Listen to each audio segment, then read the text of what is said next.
Hi అండి. అందరికీ నమస్కారం. కార్తీక మాసం చివరి రోజు పౌర్ణమి వస్తుంది.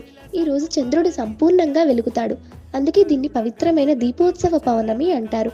ఒకప్పుడు తారకాసురుడు అనే రాక్షసుడు ముగ్గురు కుమారులు: తారకాక్షుడు, కమలాక్షుడు, విదున్మాలి. శివుని భక్తులు వీరు కఠిన తపస్సు చేసి బ్రహ్మదేవుణ్ణి ప్రసన్నం చేసుకున్నారు.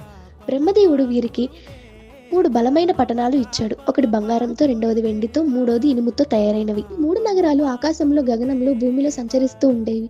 వీటిని కలిపి త్రిపురాలు అని అంటారు. వీరు త్రిపురాల్లో నివసిస్తూ దివ్యశక్తులతో లోకాన్ని వేధింపసాగారు. దాంతో దేవతలు శివుని వద్దకు వెళ్లి, భగవత, ఈ త్రిపురాసులను జయించగలవు నువ్వే అని ప్రార్థించారు. అప్పుడు శివుడు ఒకే బాణంతో ఆ 3 త్రిపురాలను నాశనం చేశాడు. అది జరిగిన రోజు కార్తీక పౌర్ణమి. అందుకే ఆ రోజున దీపాలు వెలిగించి శివుని విజయోత్సవాన్ని జరుపుకుంటారు. ఇది త్రిపుర సంహార దినోత్సవాన్ని కూడా పిలుస్తారు. అందరికీ కార్తీక పౌర్ణమి శుభాకాంక్షలు.